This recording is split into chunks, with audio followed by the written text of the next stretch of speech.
Great. Awesome. So today the topic for talk is discovering and launching products in Zalando, and we are joined by a very power-packed speaker, Stefano, who is a principal product manager there.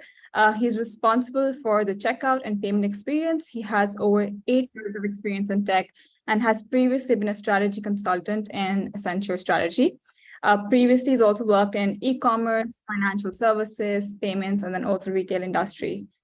But before I hand it over to him, I'm just going to give you a very brief introduction about myself and Product People. For those of you who are joining us for the first time, I'm Fatma. I will be acting as your host today. And I joined Product People last year. Since then, I've actually been very fortunate to work on several clients like WHO, Ecosia, Aviv Group, Utopia Music, and others.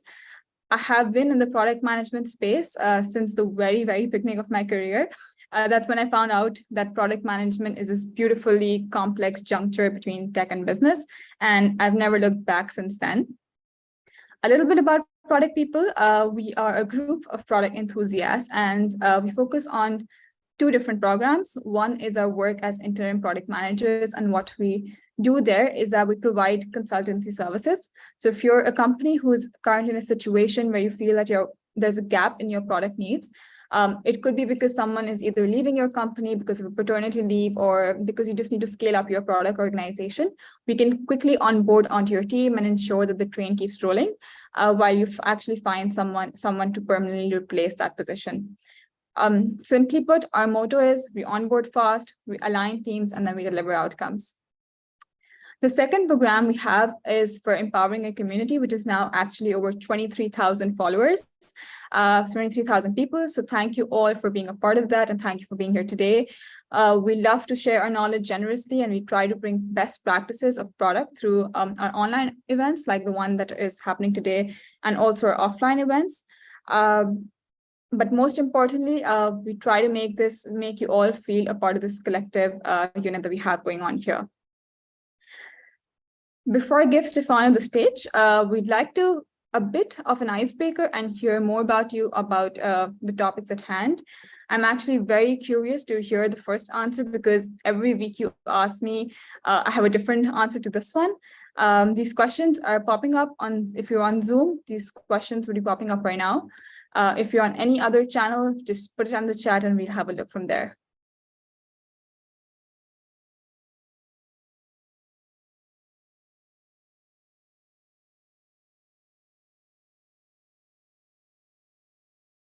I see some answers coming in. Reading other people's minds seems to be the highest right now. It's my favorite. Okay, and how much time on average do you spend on problem definition, that is customer problem, before launching a product to the market? That's almost 30%. Nice.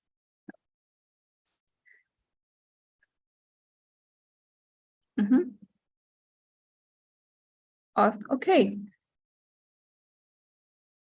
We have a couple of responses now.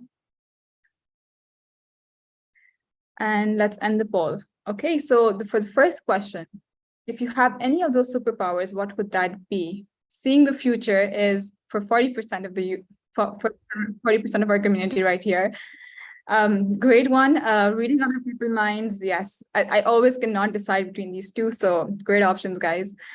And on our second one, how much time on average do you spend on problem definition, that is customer problem, before launching a product to the market? 70% said 30%. I think this is a great question for Stefano. I think he's probably going to be sharing a bit more about this one. But with that being said, let's quickly give it over actually to our host now. I've introduced him a bit already, but once again, a quick introduction. He is a principal product manager at Zalando. He's also very active on LinkedIn, where he actually provides guidance and discovery and career development topics for PMs. Thank you for being here, Stefano. I'm super excited to learn from you, and I will now stop screen sharing. Thank you. So I guess I can share my screen. Hi, everyone. Nice to be here. Let me start with my presentation. You can see my screen, right? Yes. Yep. Perfect.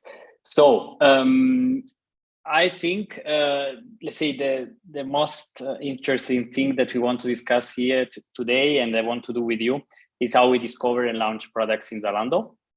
And basically, this one we already discussed. This is my presentation, but I also wanted to say that I have, in addition, let's say, to my active LinkedIn activity, let's say, I also host a course every month on Maven. It's a live course where we talk about product discovery, very practical. And you will see today a snapshot a bit of how we do practical product discovery also in Zalando. That is where I learned most of it. Since I know that many people are, let's say, across all over the world, I wanted to give, so not everyone knows Zalando.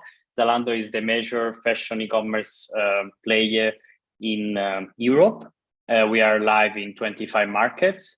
We sell everything fashion, but also accessories and few electronic stuff.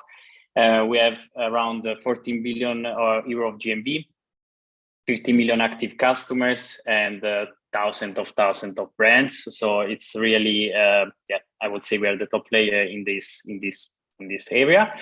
But let's get immediately into the topic, right? Before we launch a product in Zalando, we ask each other always 3 key questions, and I think I repeat it continuously on LinkedIn, at work, in every document that I write. And it's the first question is, does the problem exist? Is the problem worth solving? And will solving the problem create a positive impact? And this area, let's say, is the first area for Zalando to start moving then to the next steps, right? And is part of the problem definition space that you can see here is the first step that we work a lot. So start like in a very, very important way. You said most of you work at least 30% of discovery. I would say in Zalando, it's at least 50 in most of the cases. And we try to then make a very seamless execution, but we are not continuously executing. And we work basically in 3 steps: problem definition, solution design, and execution, and go live. And I wanted to show you exactly how we, in a practical case, let's say, that I worked on, how we move from problem definition to go live end to end, so that you can see really how we do product in Zalando. I work, as I said, I'm responsible for the payments and checkout experience. And so this is an example that, of course, I'm going to show. We launched the most famous payment method in Switzerland that is called Twint last year. And the question is, how did we do it? So the first step that you can see here, right, problem definition, we do let's say a thorough focus on the product discovery method selection. So what we did is that we looked at the market research. We did a market research actually, and we tried to understand what are the e-commerce fashion customers' payment preferences in Switzerland. We looked also at the NPS service results. So I know on LinkedIn, everyone says it's a lagging metric. Yes, it's a lagging metric, but it provides a lot of the insights, right? You need to look at your NPS survey results if it's well planned. In Zalando, we have these NPS survey results basically that is defined in different areas. For example, shipping, delivering the products, checkout, payments, the assortment that we have, so you can really have some feedback. And we look at a bit of the customer feedback on the payment and checkout experience in Switzerland. And also we did an important market analysis to understand how competitors deal with Twint. Is Twint used as a payment method across our competitors, and why is so relevant for the users?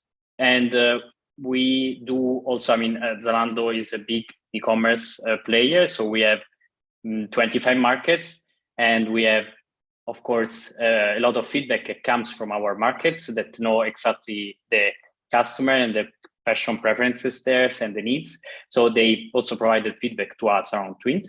And we did also some internal surveys.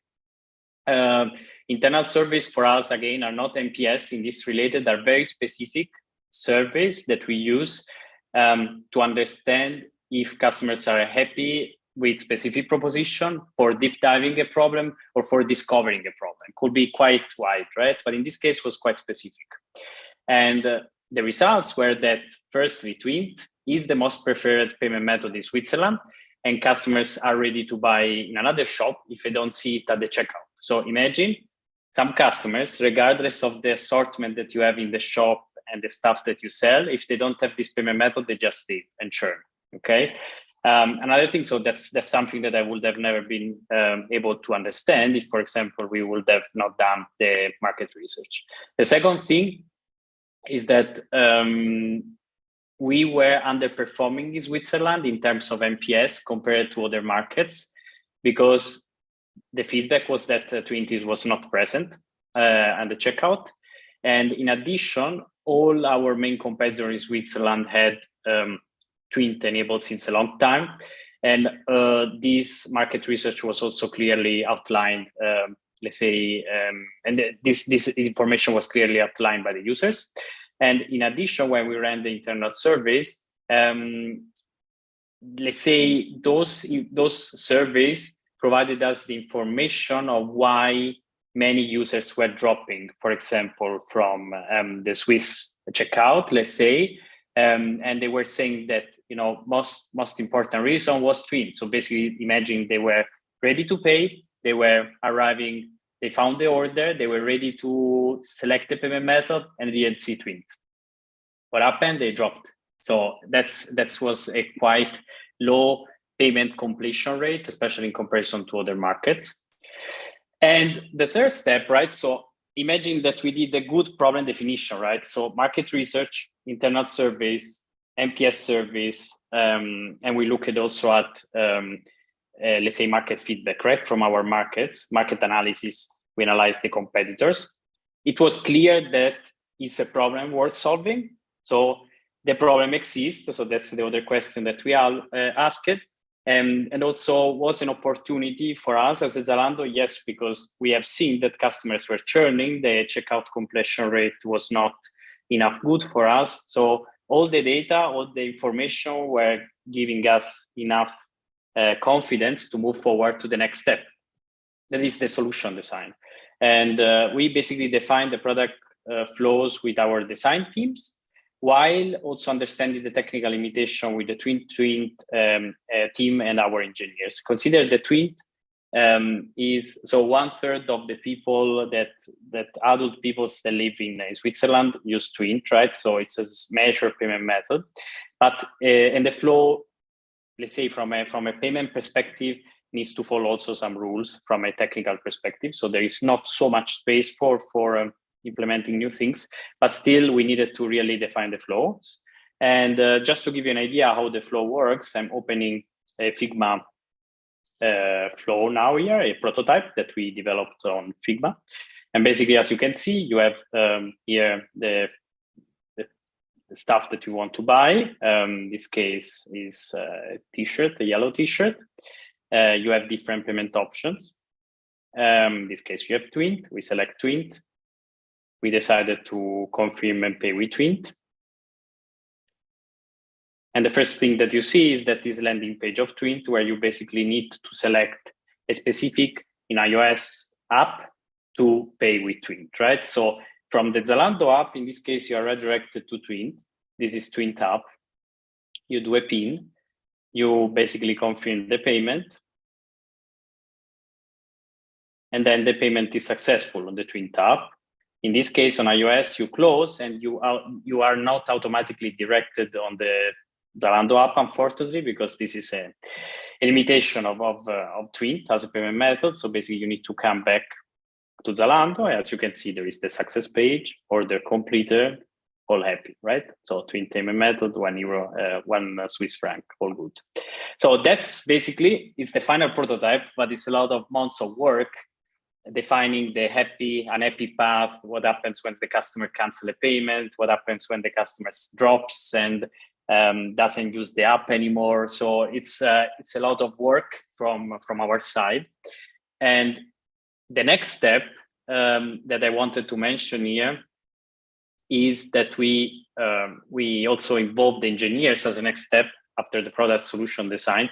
That is defining the technical flows, right? So during the product solution design, I will say it's a solution design, of course, so it's not still problem definition, right? But also during solution design, sometimes we have usability tests with the users. So once we have built the prototype, we talk with the users and we basically we get the feedback from them, and we did it also with Twint. So this was part of our problem definition solution design space theoretically.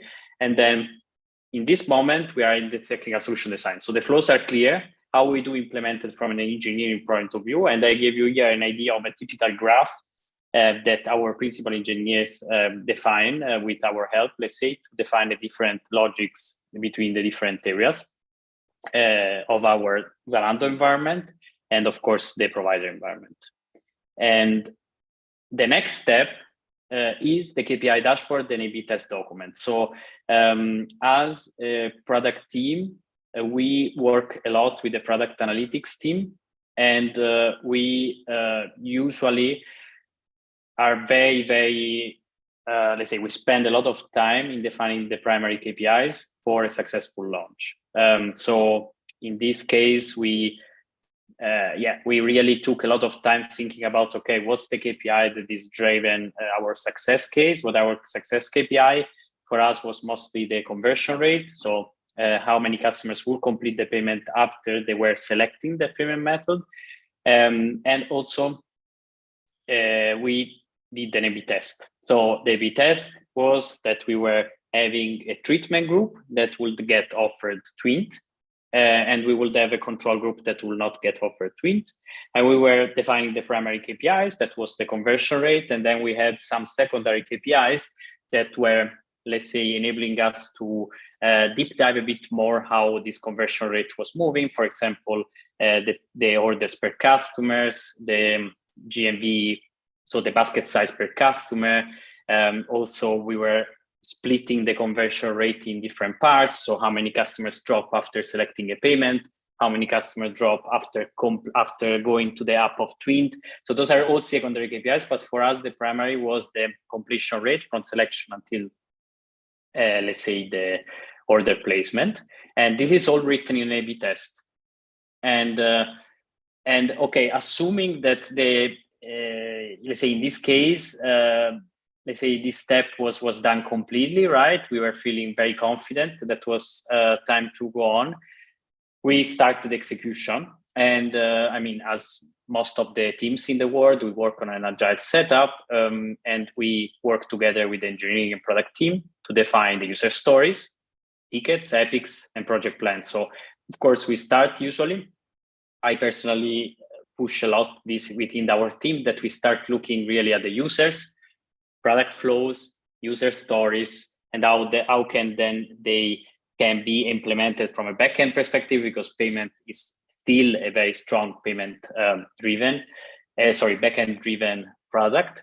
And then basically afterwards, we get into the user stories and the epics, and these epics are, let's say, our main, let's say, containers of many aspects that we need to develop with engineers. This takes a lot of, I mean, especially the first alignment takes a few meetings and few documents, but then usually goes very smooth because also we are very experienced in doing that. And we come to the most important part, testing, right?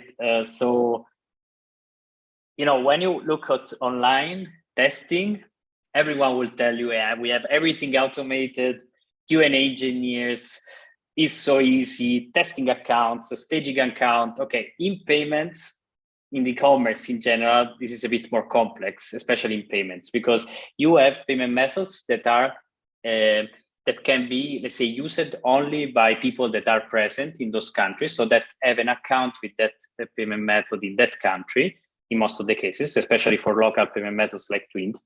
And you have also the complexity of, let's say, not being able to automate this testing so much. So there is still some manuality. You can automate few things, So our approach is usually to try to develop few, let's say, development units and trying to test it with an alpha testing logic. So it means that we have internal testing across Zalando that is a protected production environment, let's say. And afterwards, we move into the really production testing in real life, where we whitelist few users. We have a company that supports us in testing, basically, that have some testers in different countries, or we, with the help of our colleagues that have, for example, some accounts in these different countries, we use them their help to test it.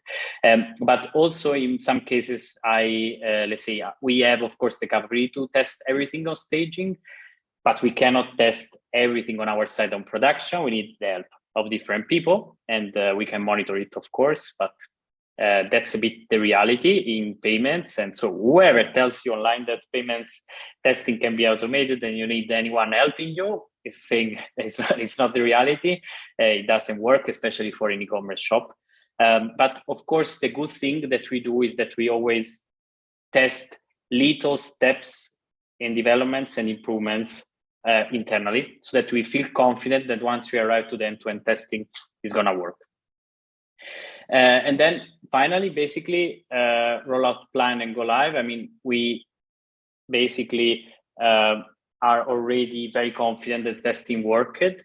I mean, one thing that I didn't mention, right, is that when we do the A/B testing, of course, when I say treatment group, control group, the treatment group means that, let's assume, in the long run, 50% of our users will get offered this payment method and 50 no, right?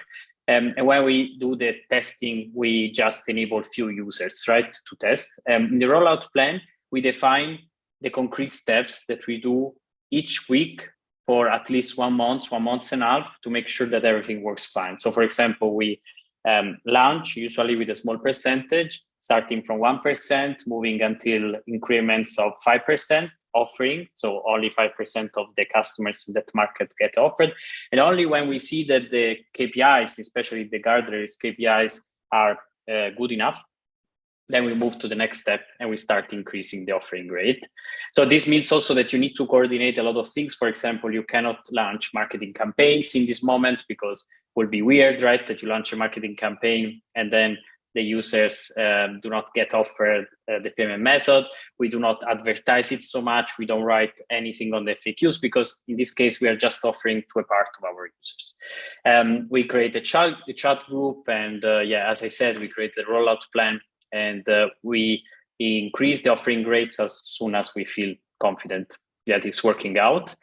And then basically, this is what happened with Trint.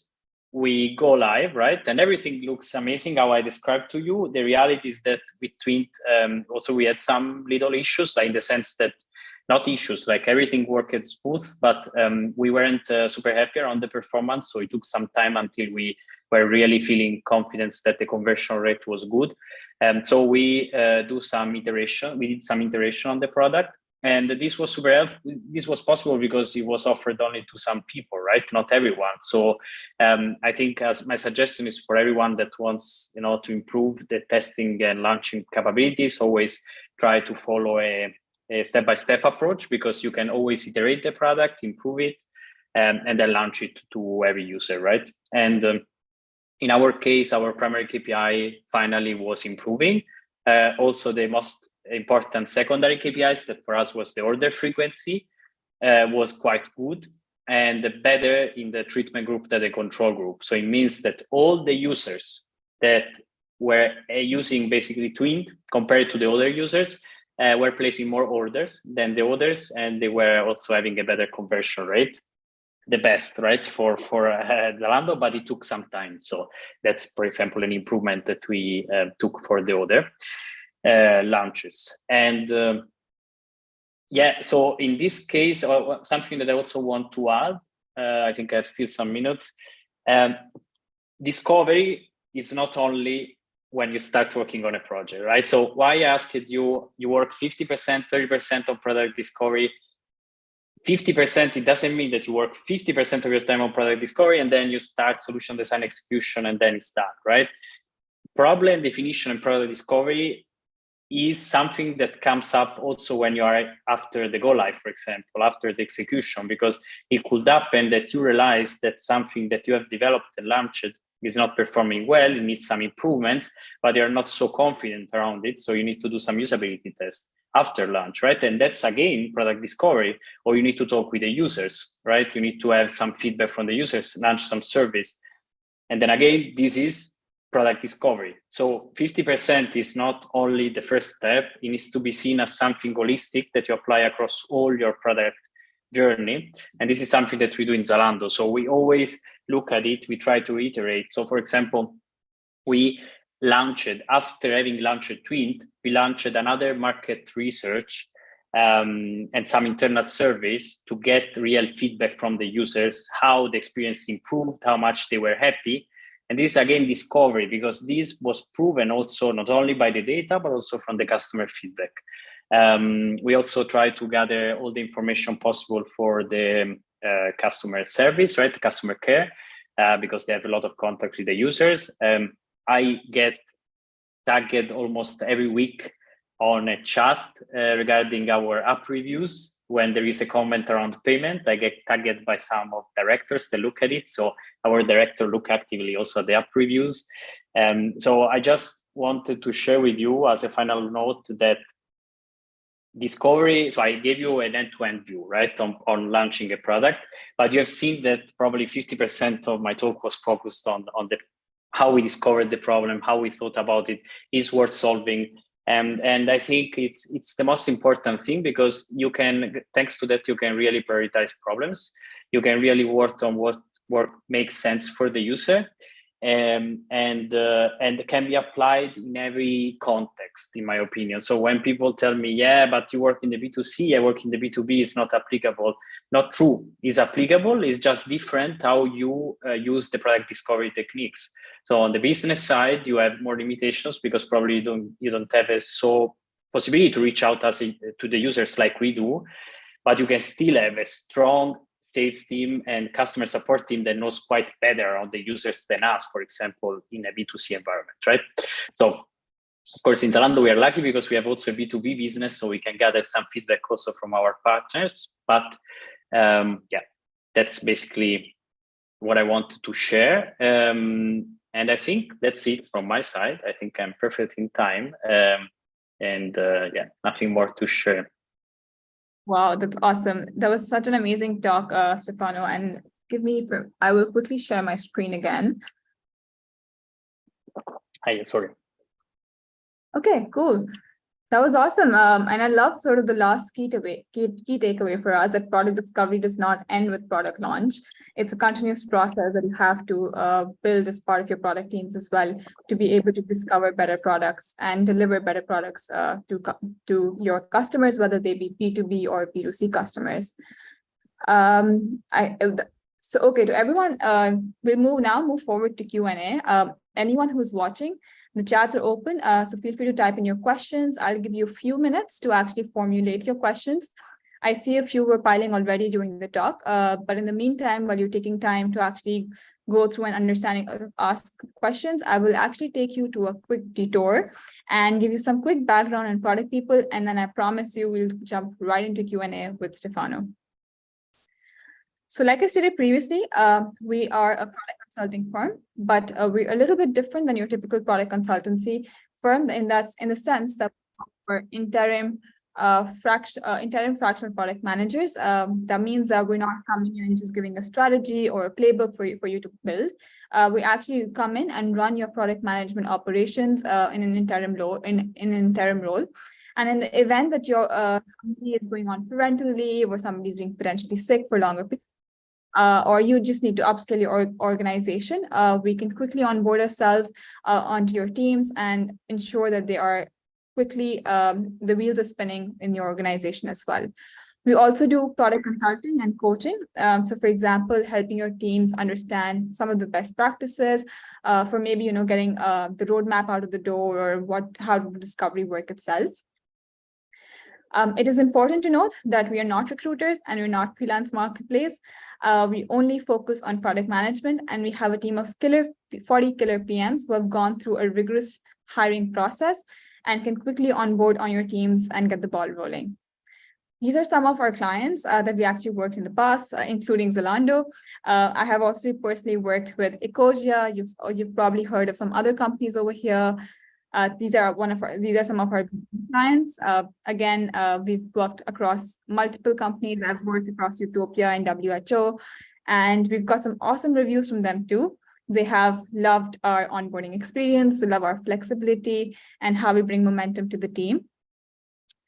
Over time, some stats, we have actually supported 200 cross-functional teams and more than 70 clients, from Series A startups to actually publicly listed companies as well. One of my favorite facts is that we have 61% women in the team, with 66% leadership roles going to women, including our founder and the VP of product as well. And this is our fantastic team. I'm right there as well. Feel free to spot me if you can. And we're now actually hiring in the business growth and accounts department right now. So if you're interested to apply, feel free to use the link and we will get back to you shortly. That is all. And as promised, we'll deep dive right into Q&A. So I see a few over here. Let's start from the first one from Miran on Zoom.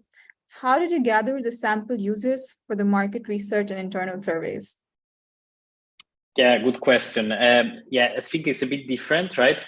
So for market research, we also used so we have both Zalando internally, a strong marketing team and markets team that help us in doing so, or we use an external company. And basically we defined that our target was more towards customers buying in other competitors on us, similar to us, let's say, with a specific age and specific characteristics. So, for example, they needed to have the target age of Zalando, that is usually between 20 years old around, and 20 years old until 40, more or less. This is our core age group, and specific characteristics of income. But in general, it was mostly focused on the competitor. This market research, while internal surveys, we were reaching out to users that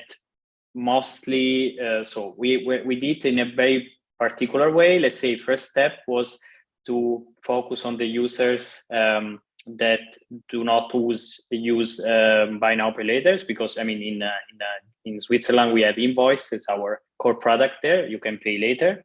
Let's call it buy now pay later. It's called Invoice der Rechnung, and basically you can then for us it was more interesting to understand if the customers that were buying, for example, with cards or other payment method different from Invoice, will find this opportunity interesting. What were the pain points? And at the end, we also decided to do some interviews to the Invoice users, because we realized that some of them prefer to buy, let's say, they have some purchasing patterns that differ in case you are buying, for example, some stuff of 100 euros very quickly or 300 euros, right? So they want to use Twint for something and Invoice for another one. And so this was actually a mix. Awesome. And there's another question from Veronica from YouTube around users. Any tips on getting unmoderated, unbiased user research at scale, apart from Google Analytics? Yes. I mean, I think the best way, to be honest, is use what I find, it depends a bit on what you want to achieve. I think that's the objective, right? If you want to gather some information wide, you need, of course, market research, so it needs to be a bit stronger. But also, for example, launching some surveys through Hotjar or Qualtrics, like tools, and placing, for example, some screens, like the prototype that I did there. It's very easy. Like a designer can do it probably in few days, and getting feedback exactly on this prototype provides a bit more value on the unmoderated, because what I noticed is that if you do the research unmoderated without showing anything to the users, then they start not understanding the question and going in completely different direction. So my suggestion would be that when you do unmoderated, you always try to show something, some prototype, something concrete. Yeah, I agree. There's another question from Sam. Do you think technical solution design should ideally come after the product solution design phase? In my team, we're doing them in parallel, mostly due to the time limitation, but I wonder if there's an ideal workflow as such. It's a great question. So in the past, I think also in Zalando, we have done it a bit separately and it didn't work out. So actually, we are now doing sort of in parallel. So we try to define at least the measure flows, even sketches, and then discuss immediately with the technical solution, with the engineers, because we want to have immediately feedback of what are the blockers, what we need to do. In payments is especially important because you have some limitation from the payment provider side. So you need to already get some technical details. And as a product manager, you need to understand a bit more around it. But definitely should run in parallel. I would say not at the same moment, but a few weeks after the product solution design started, the technical solution design should also move. Yeah. And on the tooling and technical delivery and technical solution, there's a question from Claudia on which tool are you using for the technical solution documentation? So yeah, I don't know what type of, so it can be answered in different ways. So we write everything in Google Docs at the end. So we have a strong paper culture in Zalando. So at the end, the final deliverable is in Google Doc, but we use different tools, engineering tools like GitHub or Confluence, or different basic flow tools that enable us to drive all these connections. The most famous one that you have in mind, not Miro in our case, because we also do not have, we use everything in our, let's say, Jira suite, like Jira, Mural, and everything related to that. I've seen also Mural happening recently, and it works pretty fine, I would say. But yeah, it's a mix of all and everything of all these three, I think, and then we put everything together and we organize in a document that has a standard format, that is the technical solution design. Yeah, and I think while deciding a tool, it's important to see how that tool integrates across your other workflows, like Stefano mentioned. Okay, so there's another question from Ziad. Could you please tell more about how much time each of these stages were taking? Yep, good question. This for this specific case, we were quite fast. So I think we completed the product solution design, the technical solution design in around together. So problem definition and product solution design and technical solution design, I think in 2 months, everything. And it's amazingly fast, this 3-step, everything together, trust me. And then the execution, I think, was 1.5 months, 2 months. So in general, for launching a payment method, assuming you're very fast in problem definition, it takes at least 4 months, 3-4 months, but depends a bit on how every team is set up. I think every stage in general, as I said, product discovery was probably the longest one. It took at least 1 month to gather all these insights, and then around another month for product solution design and technical solution design. Then another month, let's say, of putting everything together until we went to execution. So that's why probably it's 4 months. Again, this depends also on the priority of the company. If they change, the reality is that there is not a timing that you can define 100% because sometimes priority change. So we need to be flexible and, for example, simplify a few things, or sometimes we have a bit more time and we want to do better. So it depends a bit also the MVP logic that you have in mind. For this payment method, we really have been able to define a minimal remarkable product. That is what we have as a concept in Zalando. It's not MVP, it's remarkable, and it's worked pretty well with Twint. Yeah. There's an interesting question from David on Zoom. It's one of my favorite questions. Have you ever removed a feature from the product? And if yes, how did you actually come to this decision? There's another on this. In general, how do you track the features they're still trying to solve the problem? So let me answer the first question. It happens so generally, right? It's not specific to this case. I can say whenever it happened to me, it happened many times. I have a recent case where I was working on launching a payment, let's say a payment experience that will become one click for a major payment method that we have. And we wanted to, let's say, the customer could save this account for future purchases so that the experience will become one click. And what happened is that from a user perspective, we got a clear feedback in the usability test that the users wanted to see their email there, so that they understand I'm using this saved account to this email. But on the other side, we got also some feedback that this will not represent for them a problem in converting then, or not choosing a payment method or changing it. So from a business perspective, it didn't look a real issue, but from a technical perspective, it was quite complex to implement with the timelines that we had. So I had to take it out, and we focused on the main features. But I always check, okay, is the problem worth solving? So does the problem exist? Yes, in this case existed, but is problem worth solving? There is an opportunity, yes, but probably not for the first launch, right? And then we work together with the engineering team, and they give me, some timelines, and then I make a decision and say, okay, this doesn't make sense, goes out. Yeah. The second question was? The second question was, in general, how do you track if the features are still solving the problems at hand? Okay. How can I make sure that the features that I introduced are solving the problem, right? Yeah, I think that's exactly the point that I was saying at the end of my talk before. We always do this product discovery and problem definition continuously across the flow. So when we are not confident that something has provided value, we simply ask users and we try to match it with the data that we have.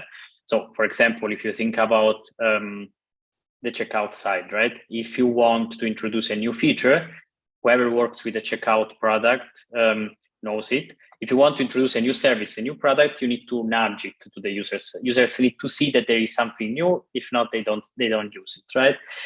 And now it's always debatable how much this nudging is important for the user, how much they can see it.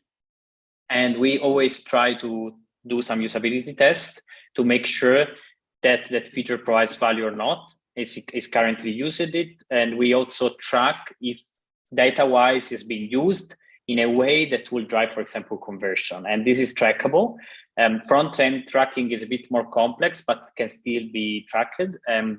And usually I would say usability test combining with data analysis is the best way to make sure that it works, because sometimes users use the features without even realizing it. So you need to find the data and then ask them and then show them something, and then they realize it. If you just ask a survey like this open without showing to them, it's not going to work. Yeah, I think it also comes back to how you were mentioning the importance of defining your primary and secondary KPIs, because throughout the process, you need to have a very close eye on how your primary and secondary KPIs are performing.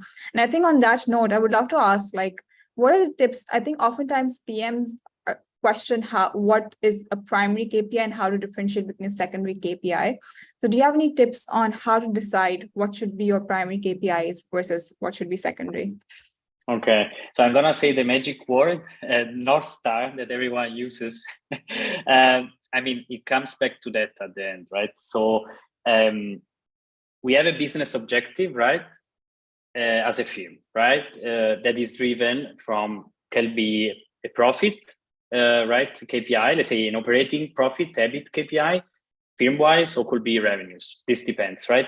And it could be, this is from a business, from a financial perspective, and then you have different KPIs, North Stars from a company perspective. Usually from an e-commerce shop, is, for example, the subscription. In this case, if you have a subscription program, the customers, how much they engage, how much they buy of your product continuously, and the lifetime value, right? These are usually the most important for e-commerce perspective. And we usually try to connect as a unit to that KPI, so how we can influence it. And from my perspective, right, there is the checkout process. And for Zalando, you know, we have some values, and one value is that the experience needs to be seamless for the user. So of course, I'm gonna touch this value, and I'm gonna make sure that the experience is so seamless that the payment process has the highest conversion possible, while making sure that the customers achieve enough, let's say, place enough orders, so in good orders, let's say a good amount of orders, so frequently, and also with a good basket size. And this is my objective. As a PM, I can only influence that KPI. So usually it comes from a financial business objective, goes back to the North Star of the company, and then we have sub North Star at our level that we can influence. I can influence directly the conversion rate, and sort of also the checkout conversion rate, by making sure that the payment experience works seamless. And this directly impacts how much customers buy in our platform, because if they drop less, they will place more orders, so the GMV will be higher. So I would have driven also the financial KPI. Yeah, I think it's very important to ensure that the KPIs that you select are in line with your company's objectives as well. And there's a comment from Anand on LinkedIn, like, very interesting to see your solid release processes. It's all about continuous discovery and delivery. Another question from on Zoom: how would you approach what would your approach be to the B2B side in exploration and validation? What relevant metrics would you be looking at and focusing on? Okay, so now I'm talking a bit more about my experience as a product manager, not specifically what I've seen in Zalando. From my perspective, B2B follow the same logic as B2C, but the focus of the product discovery changes a bit, right? So again, you have a bit less content, and unless you have a collaboration tool like Miro, right? Amazing. Slack. I mean, huge community, Amplitude, huge community of products that have a product-led, let's say, logic to develop. You in the B2B, you don't have so much contact with the end users. So consequently, you need to find a way to gather insights around the end users in an efficient and fast way. The best way is usually having a strong connection with the sales team and the customer service team in terms of feedback that they get from customers, right? There needs to be a good feedback. But what I always suggest is that you need to be proactive as a product manager, right? It's not only getting the feedback, it's how we can make sure that the sales team and the customer service team is enough trained to provide the right questions and the right answers, right? So you need to train them so that they can ask the right questions, and also organize some surveys, that's the best way, and some usability tests that can be done offline. So the online here doesn't work very well. So the stuff that you do, the user interview with the flow on Figma, doesn't work very well on the B2B. But can work very well if you have, for example, the sales team helping you out, but guiding it. So doing also sessions with them while we do usability tests with the users. But I think also it works very well, the unmoderated. Another thing that I see very valuable is the market analysis. So market analysis in this case is very strong also if you have some expert aside the industry that give you some feedback that you pay for good value, and they provide you some important information, and also really doing your research on the competitors, on the markets, on the products, trying the sign up flow, see how it works, right? So the logic is always the same, but the focus is different, in my opinion. Yeah, and I think on discovery front, there is another question from Iran. How did you check for if the problem exists and if it's worth solving? Did you use the quantifiable means mainly or only qualitatively? If both, what should be the weightage you give to both? Yeah, definitely qualitative and quantitative. Never qualitative. I think in Zalando we don't do anything without some data. So we combine them. And exactly the question, is the problem worth solving, needs to have some data attached to it. So I make an example. It doesn't need to be a business case that you need to build complex and making the financial impact. That's another question. You have an opportunity for the company. That's the other question. But when you answer the problem worth solving, can you actually see that customers are complaining? So NPS is going, for example, down. They are dropping from the checkout process. They are not happy of our recommendation engine, for example, for choosing the right size or fit. And they are, for this reason, it's proven that they are dropping and they're placing less orders and they're placing less value in terms of order. If you can find a connection, at least a correlation, not causal is impossible, right? To find the causation in this case, but the correlation between the two things, then you can prove it. It's already enough for solving the problem. Then it comes about the size of the problem. The size could be quite low, and so then we will deprioritize it. But then if you think about the opportunity, then yes, we build also business cases, because we need to understand, okay, if we solve that problem, what could be the potential impact? And this is critical because it helps you also to define your basically your A/B test. So having a good business case, from my experience, shared with the product analytics team usually is a good way to do an A/B test that will give you statistical significant results, right? If you think, hey, we are going to increase, let's say, the GMV in a market by 20% simply by adding a payment method, forget about your A/B test, is going to fail, because no payment method can bring 20% of GMV growth. It can give some improvements, but not in this size, right? And then that's why I think combination of quantitative from a worth solving and opportunity, I will do it in this way. Awesome. And I think we'll take one last question.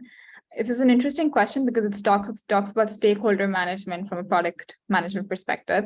It's from Kanika on LinkedIn. What is an interesting way to release notes to stakeholders? How do you highlight your product release features and make yourself visible across the organization? It's a great question that I also discussed in my course that I did this weekend. Interesting one. So in general, documentation is key, yeah? And you have to adapt your documentation based on the stakeholders. So don't expect that they're going to read the product solution design document fully. You need to find a way to make a synthesis.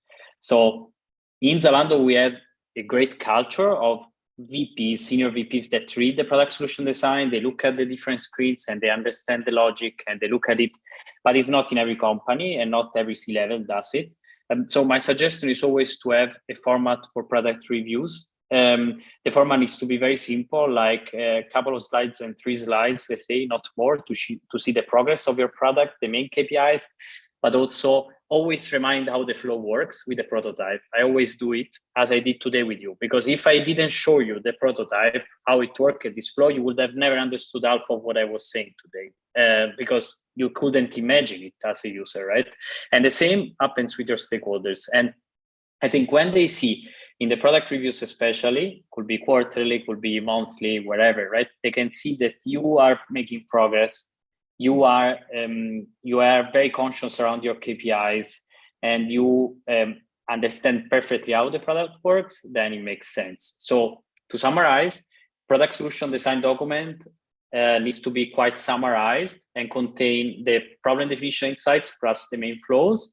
And then when you're really going higher level to the C-level meetings and important meetings, then I would say try to find a way to have a 3-page product review format where you have progress, insights, and flows.